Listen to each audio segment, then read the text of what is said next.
I got so much motherfucking design on right now. Break it down, bring it back, make it clap. I got 3 old thoughts, new block, where that thing. Bitches on my line, and you know. Assalamualaikum warahmatullahi wabarakatuh. Perkenalkan, nama saya Isdaria Muarni, NIM 2110202010, mata kuliah pengelolaan pembelajaran. Di sini saya akan menjelaskan tentang pengertian dan hakikat pengelolaan pembelajaran. Pengelolaan pembelajaran dapat diartikan suatu upaya untuk mengatur atau memanajemen aktivitas. Pengelolaan pembelajaran adalah upaya untuk menyeleksi siswa dalam menghubungkan pengetahuan fakta, imajinasi, dan asumsi untuk masa yang akan datang. Kemudian pelaksanaan pembelajaran misalnya dalam konteks pembelajaran PAI. Pelaksanaan pembelajaran PAI merupakan operasionalisasi perencanaan pembelajaran menjadi proses kegiatan pengawasan langkah penentu terhadap apa yang harus dilaksanakan, sehingga pelaksanaannya sesuai dengan rencana serta terwujudnya secara efektif dan efisien. Kemudian yang kedua yaitu hakikat pengelolaan pembelajaran. Yang pertama yaitu pengertian belajar. Pengertian belajar dapat diartikan sebagai suatu kegiatan anak didik dalam menerima, menanggapi, dan menganalisa bahan pelajaran yang disajikan oleh pengajar. Kemudian yang kedua yaitu pengertian mengajar. Pengertian mengajar adalah suatu kegiatan dalam menyampaikan materi pelajaran kepada peserta didik agar dapat menerima, menanggapi, dan menguasai serta mengembangkan materi pelajaran tersebut. Kemudian yang terakhir yaitu adalah prinsip-prinsip pengajaran yang dilakukan oleh seorang mengajar. Yang pertama yaitu prinsip aktivitas, yang kedua prinsip motivasi, yang ketiga prinsip individualistis, yang keempat prinsip konsentrasi, dan yang terakhir yaitu prinsip kesehatan. Baiklah, selanjutnya yaitu pembahasan materi tentang pendekatan belajar mengajar. Interaksi dalam pembelajaran adalah bagaimana cara dapat meningkatkan motivasi belajar dari siswa. Nah, proses pembelajaran interaksi ini mampu meningkatkan hasil belajar pada siswa. Ialah bagaimana cara guru melakukan pendekatan yang sesuai dengan karakter pembelajaran. Kemudian yaitu ada macam-macam pendekatan pembelajaran. Yang pertama yaitu pendekatan kontekstual. Pendekatan ini adalah sesuai dengan pengalaman siswa itu sendiri dalam lingkungan alamiah. Yang kedua yaitu pendekatan konstruktivisme, yaitu pendekatan yang dibangun oleh manusia sedikit demi sedikit yang hasilnya diperluas melalui konteks yang terbatas dan tidak dengan tiba-tiba. Kemudian yang ketiga itu pendekatan konsep struktural. Dalam proses ini adalah dengan cara menguji mental siswa tersebut dari pengalaman. Kemudian ada juga pendekatan proses pendekatan yang berorientasi pada proses bukan hasil. Pada pendekatan ini peserta didik diharapkan benar-benar menguasai proses. Kemudian ada yang namanya jenis-jenis pendekatan pembelajaran. Yang pertama yaitu pendekatan individual, yang kedua itu pendekatan kelompok, dan yang ketiga yaitu pendekatan edukatif, dan yang keempat pendekatan bervariasi, dan yang terakhir yaitu pendekatan keagamaan. Kemudian yaitu pengaruh pendekatan pembelajaran dalam proses belajar mengajar. Yang pertama yaitu motivasi siswa, yang kedua yaitu pemahaman yang lebih baik, yang ketiga keterampilan pemecahan masalah, yang keempat kolaborasi, yang kelima keterampilan kritis, dan yang terakhir yaitu keterlibatan siswa. Dan kemudian itu pendekatan pembelajaran aktif.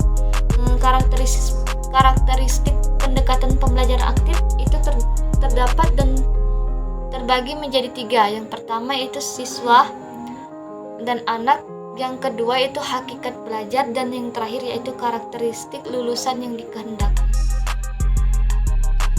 Baiklah, selanjutnya yaitu penjelasan materi tentang model pembelajaran. Model pembelajaran adalah sebuah cara yang digunakan untuk melaksanakan rencana, yaitu mencapai tujuan pembelajaran yang sudah disusun dalam bentuk kegiatan nyata atau praktik.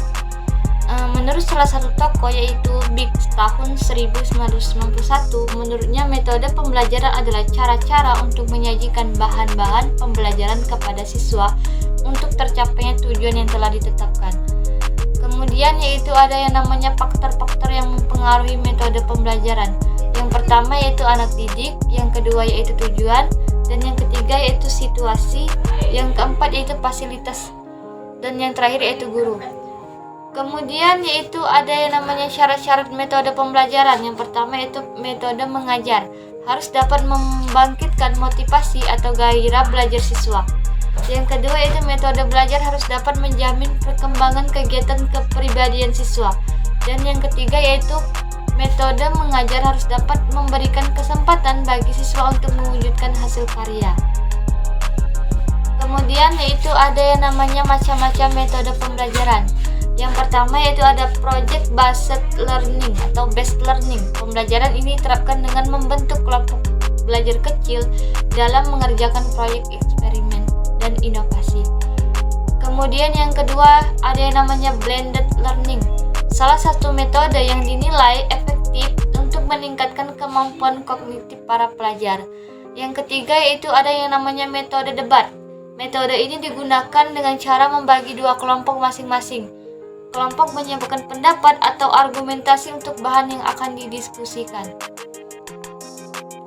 Baiklah, selanjutnya saya di sini akan membahas tentang materi teknik-teknik belajar mengajar. Yang pertama yaitu teknik pembelajaran adalah cara yang dilakukan guru dalam rangka mengimplementasikan suatu metode. Yang pertama yaitu ada yang namanya teknik diskusi.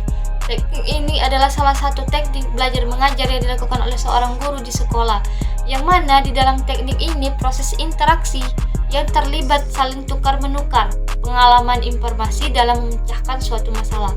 Yang kedua yaitu ada yang namanya teknik penemuan.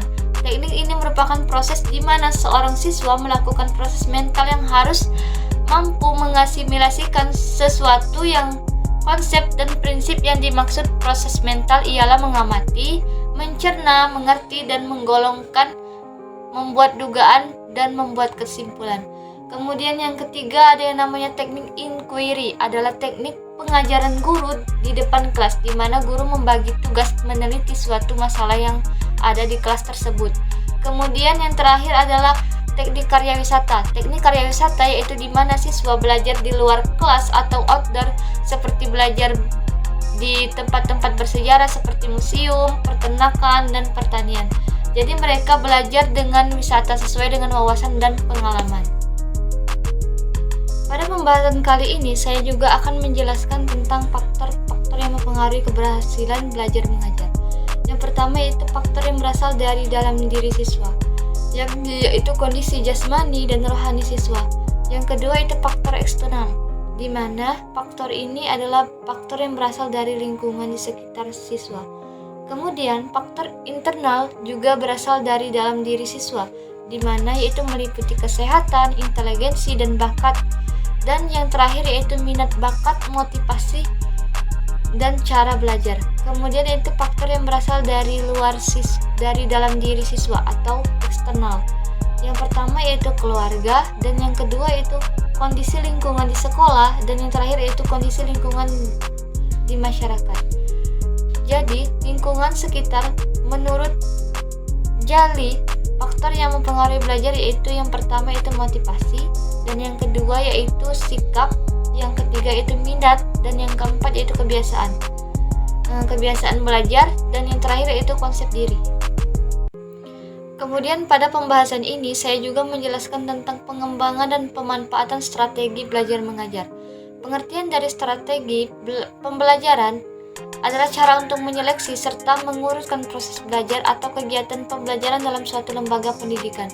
Kemudian terdapat macam-macam strategi pembelajaran. Yang pertama yaitu strategi pembelajaran problem based learning. Pembelajaran proses penelitian yang mengharuskan mengidentifikasi masalah, mengumpulkan data, dan juga menggunakan data tersebut untuk memecahkan masalah. Siswa dihadapkan dengan masalah di dalam proses pembelajaran tersebut. Kemudian yang kedua yaitu strategi pembelajaran active learning, adalah suatu proses pembelajaran dengan maksud untuk memperdayakan peserta didik agar dapat belajar dengan berbagai cara atau strategi yang aktif. Kemudian yang terakhir yaitu strategi pembelajaran kolaboratif learning.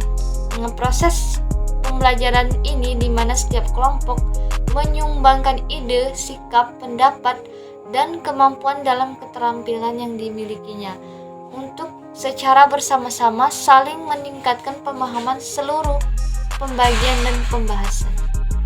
Pembahasan selanjutnya yaitu tentang variasi mengajar. Dalam pembelajaran, pengertian variasi mengajar adalah yaitu variasi mengajar merupakan keanekaragaman dalam penyajian kegiatan proses mengajar. Dalam pembelajaran dengan variasi mengajar, seorang pendidik bisa terbantu dalam menciptakan lingkungan pembelajaran yang menarik dan efisien. Kemudian yang kedua yaitu ada yang namanya variasi pembelajaran. Variasi pembelajaran adalah suatu kegiatan guru dalam konteks proses interaksi belajar mengajar yang ditujukan untuk mengatasi kebosanan murid, sehingga dalam suatu situasi menunjukkan ketekunan, antusiasme, serta perlu partisipasi. Kemudian adanya tujuan dan manfaat variasi. Yang pertama yaitu tujuan mengadakan variasi adalah yang pertama mengajak dalam pembelajaran untuk meningkatkan perhatian siswa dalam belajar, meningkatkan motivasi dan rasa ingin tahu siswa, menumbuhkan sikap positif terhadap guru, dan memelihara cara seluruh agar menjadi efektif dan efisien. Kemudian yang kedua yaitu ada manfaat variasi dalam proses pembelajaran. Yang pertama yaitu menumbuhkan perhatian peserta didik. Yang kedua itu melibatkan peserta didik berpartisipasi dalam berbagai kegiatan proses pembelajaran. Kemudian di sini saya juga akan menjelaskan tentang pengelolaan kelas.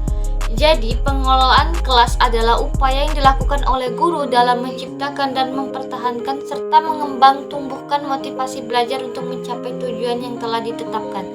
Tujuan pengelolaan kelas ada dua, yaitu yang pertama, agar pembelajaran dapat dilakukan secara maksimal sehingga tujuan pembelajaran dapat dicapai secara efektif dan efisien.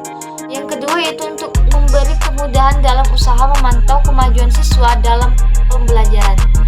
Kemudian adanya prinsip-prinsip pengelolaan kelas. Yang pertama, hangat dan antusias. Yang kedua yaitu adanya tantangan. Yang ketiga, bervariasi. Yang keempat, keluasan.